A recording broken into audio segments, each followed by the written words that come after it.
visit here when you talked to him, when you met with him? Yeah, he was exceptional. Great visit. I sat down and talked to him, came in my office, and we visited for about 30 minutes. And really, really confident young man, carried himself very well. And I think he's going to fit in great with our locker room and the rest of our players. He's had some charisma. He did. He came in and he kind of lights it up when he's around people.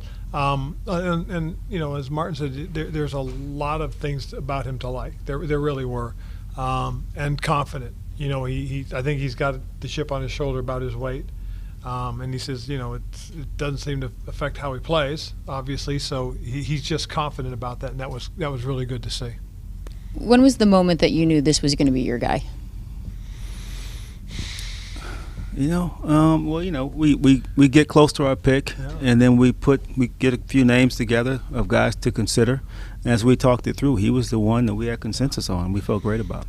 That was probably the best part about it was the consensus, because we sit down and we talk with Eric and we talk with Jack, and then we get together as a group and talk about him, and he was in that stack, and as we started to see players moving in front of us, players moving behind us, the thing that we really liked was he was still there, and that's why we jumped on it.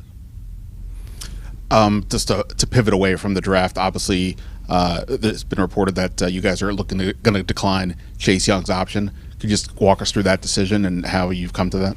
Well, just for the most part, it was the football decision that we made, and for the most part, it's one of those things that we want to take care of our own. We want to go out and we want them to play well, and if that's what happens, then we have a really good problem to have, and it's something that we'll have to work through. Once we know where everything is. Obviously. Sorry. No, go ahead. No, I was done. Obviously, to have for a guy who took number 2 in the draft, Rookie of the Year, all the potential local kid, things like that, it's got to be a tough decision. Was there anything though that Chase did or didn't do, or something with his knee, or anything else that led to factor into that? Well, again, just going through the past history, the last year and a half, and again, you've got to take that into consideration, and we'll see. I mean, again, we'd love for him to do what we had last year with Duran. I mean, we want to take care of our own, and comes out and plays well and does things that we're supposed to, that he's capable of, then we'll go from there. Emmanuel's only 166 pounds. Was there any concern there with his size? Do you want him to come in bigger? Well, I mean, if he puts on good weight, absolutely. That I think will happen as he continues to mature. I think he's a young man who, we got to understand he's still growing. And again, he played in the SEC and did what he did. Is there a concern? No. I don't have a concern just from watching his tape and watching who he played against. When you watch his tape, you don't know that he's that light. He doesn't look like that on tape. He doesn't play like that. He's been durable. Hadn't missed a game because of an injury in 3 years. 3-year starter, so he's been durable in the SEC and he's played a lot of football. So that's something that we don't really concern ourselves with. And I know you guys have said you're very comfortable with Sam Howell. With Will Levis, Hendon Hooker still available at 16, was there any temptation to look at those guys? No, I think the big thing for us right now is, what we did in free agency, I think really helped us as a football team. And again, I like who Jacoby Brissett is. For the most part, I think with some of the guys we grabbed on the offensive line, adding to that depth, that really has helped us. Doing some of the things that we did on the defensive side, finding the middle linebacker. There's a lot of pluses to all the things we did, and yet the one thing that we still have confidence in and very comfortable with is what we have at quarterback. We think Sam and Jacoby, and Jake for that matter, give us a good room right now.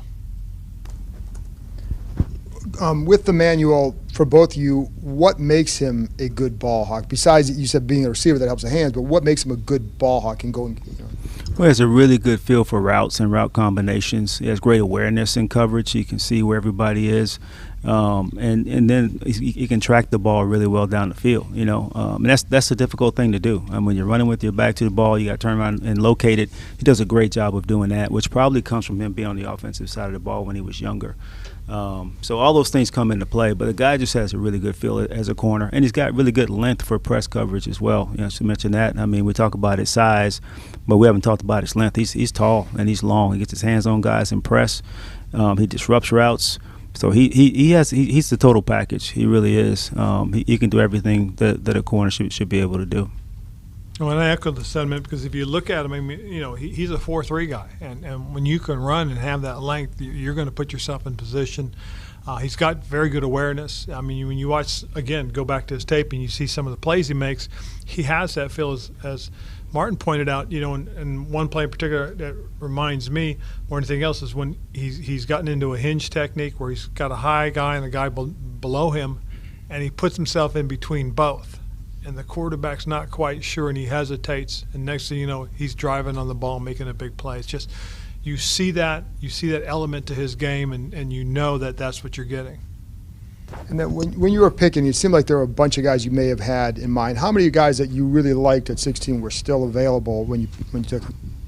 I think there were enough that if at 15 he had gone, we'd have felt very good about the pick we make. When did Forbes first get on your guys' radar during this process? Oh, he's been on the radar from the beginning. I mean, I do a lot of tape during the season, and he was the guy that caught my immediately. I mean, once I saw his tape, and I look at his numbers first before I turned them on. I put his tape on after I saw his numbers, and he fits the bill. He totally fit the bill from day one. Yeah, I mean, you look at the numbers and you see what he's done over the last 3 years, last 3 seasons. And you see that he had 6 this year. You sit here and think, okay, there's something to it. I got to see this. I got to watch this. And as again, I don't start like Martin does during the season.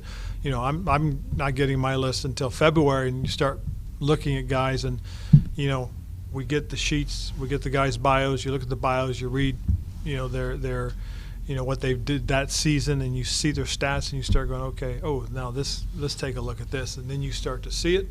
That's and again, we had him at the combine as well. So we got a chance to see the both sides of it and listen to him talk. One thing I was real appreciative of, we showed him a double move that he got beat on, and really he talked about himself correctly. He says, "This is all about eye discipline." He says, "I took my guy and I didn't feel him, go vertical." He said that's on me. And then you go back and you watch the tape, and then you see a double move, and you see he's right on top of the guy, and he runs with him and knocks the ball down. So again, this is a guy that learns from what goes on around him.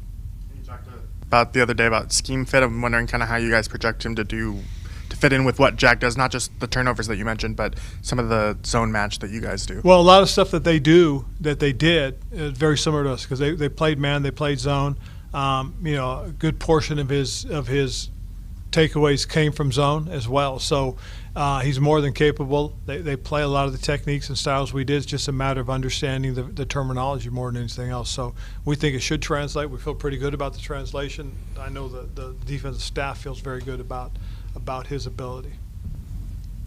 If Emmanuel stays outside like he played mostly in college, how will you guys address the slot with either Kendall or Benjamin?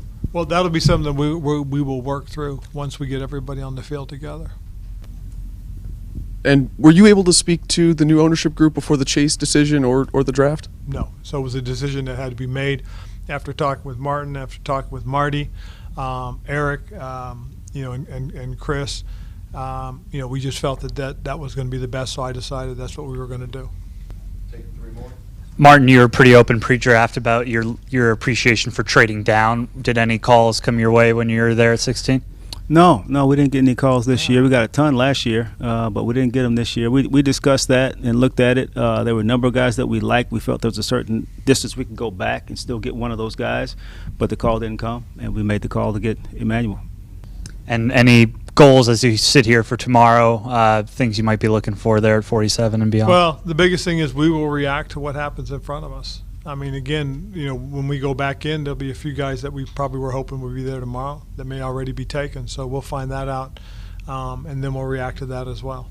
Rob, with tomorrow, you mentioned all the things you guys did in free agency. How comfortable does that make you knowing that you don't have to search for a certain position of need, second and third round? Very much so. And again, we still feel that we can fill a couple of depth needs as well.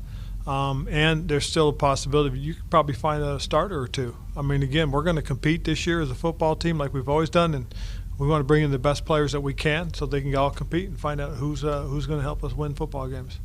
All right. Appreciate it. Thanks, guys. See you all tomorrow. We'll send out additional info on the Forbes press conference tomorrow.